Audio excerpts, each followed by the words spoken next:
After a long and public battle with breast cancer, Elizabeth Edwards died at the age of 61.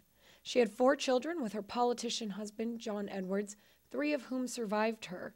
Her kids, ages 28, 12, and 10, are no stranger to family tragedy, having lost their oldest brother to a fatal car accident. Diagnosed with stage 4 breast cancer in 2007, after having lived with the disease for 3 years, she continued to be an advocate for women's health, speaking openly and honestly about the progression of her illness. The children, who were made aware of their mother's terminal diagnosis, were prepared for her death, but the question remains, can we ever be fully prepared for the loss of a loved one? Difficult to know exactly how the parents prepared them, but I really think it depends a great deal on how the parents break it to them, how they prepare the children, and also if the children are beyond a certain age where they truly understand death and dying. Well, you know, in Elizabeth Edwards' case, she's very candid the whole time she was ill. Initially, 6 years ago, she said, you know, this is a disease I'm going to beat. And then when it came back, she said, I know this cancer is going to win the fight.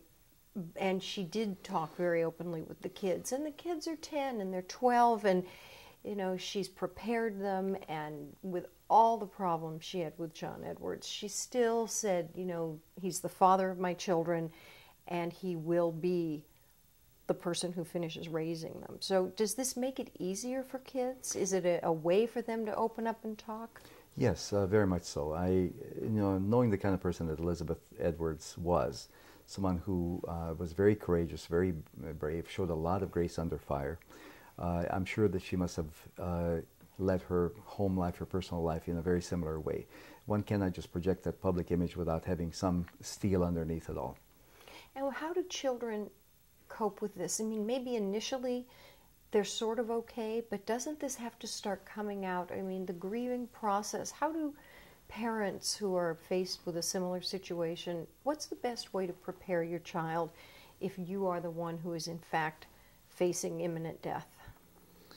Well, as I said earlier, it depends on the age of the child. A child before about 7 or 8 doesn't truly understand what death is about. A 10-year-old child, yes.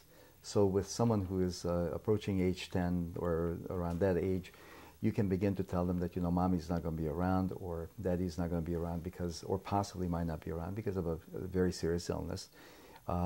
She has fought very bravely against it, or I have fought very bravely, but it may get the best of me.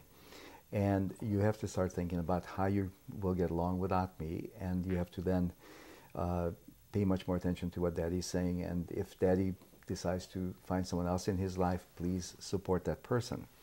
So there's a lot of things that a dying parent can do to make it easier for the child, especially if the parent then becomes involved with someone else later. You know, I was thinking that are there ways that if a parent is not too physically ill, are there ways that you can maybe create memories for your child while you're still able to? Things that are just special between you and this child, or you and that child, so the child has something very special that they can always hang on to? Absolutely. You know, we live in this video age where, you know, you can make home movies, you can make videos of just about anything. And a parent who is preparing himself or herself for this could actually make some videos of himself or herself where they talk to their children very openly and very candidly about the kind of legacy that they want to leave. They can also make some home movies with a particular child or with all of them together so that they have something to look back on. Home movies that were made earlier, obviously.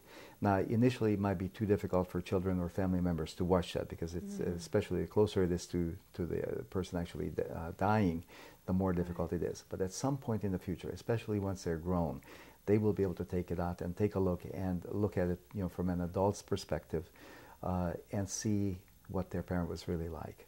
Because as children get older, they start to forget the parent. Yes. When they become adults, they do forget that parent. They will say, I don't really remember who they were, and maybe to have a handwritten note if video isn't available, or something very special left just to them with something written to them or photographs addressed to them. Yes. Something that says, you can remember me. Yes, absolutely. You know, our memory plays tricks on us, and we tend to have a very idealized image. We only tend to remember the good things after a while, and it's important to have a kind of a more balanced view. And if a parent can help with that, I think that's fantastic. And yes, it can be done in all kinds of different ways. And just why is it that sometimes 20 years later you might not remember at all? I mean, sometimes you'll hear people say, you know, I really don't remember that person. I don't remember them at all. And it might have been a parent. You know, I just have little tiny bits and pieces. And they were, you know, 12, 13 years old when the parent died. And they had a good relationship. And so when you look at Elizabeth Edwards' children, how do you see to it that that memory is preserved if you're the surviving parent? Right. Well, I think a lot of the burden falls on the surviving parent to keep the memory of that other parent alive, especially especially if they become involved with someone else or remarry or have someone else in their life, which Jon Edwards most likely will, because he's still a young man, a young person. I mean, by today's standards, he's very young. He's a handsome, vital, vigorous person.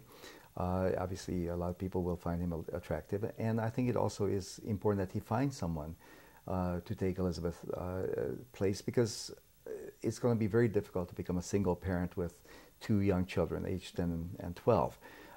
So I think if he can have some help, you know, another mother figure, I think that would be great.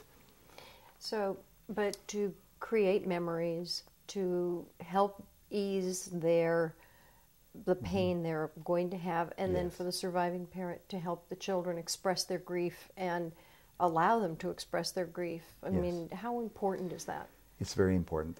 Again, you know, you shouldn't force the children. You know, you have to be very sensitive and very empathic to them and to their needs, but you should give them the opportunity to speak or to talk whenever they're ready, and facilitate that as much as you can. You know, one of the ways is, of course, the various cultural ways that we have of mourning and of grieving. You know, the anniversary of that person's passing. Also, say in the Catholic Church, there's a novena where for 9 days, you know, there's people come together and they talk about that person. But then it's important to keep it up afterwards.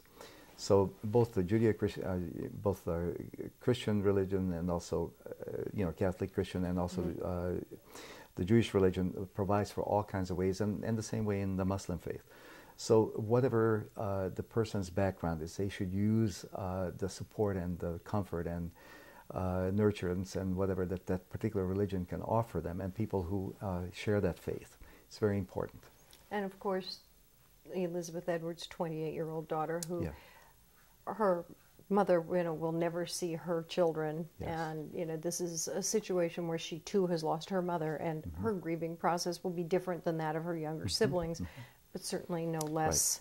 Right. But again, she's very important because she can provide some of the historical perspective from a child's perspective rather than from another parent's perspective, which will be important for the younger ones. So she'll be able to give them some memories, exactly, some structure of memory. Yes. Well, certainly a long road ahead for that family, but I think their mother gave them a lot of support and a lot of structure, and probably set the stage for their grieving long before she died. And so hopefully they'll have, you know, not an easy time, but maybe a better time healing than some other people, you know, some other families. Yes. No, she definitely was an extraordinary woman, and I'm sure that she did everything possible to make it as easy for the children as possible. Well, we wish that family well, and hopefully others who are in the similar situation. So until next time, thank you very much. I'm Marta Waller. And I'm Dr. Joe Haraszti. We'll see you next time.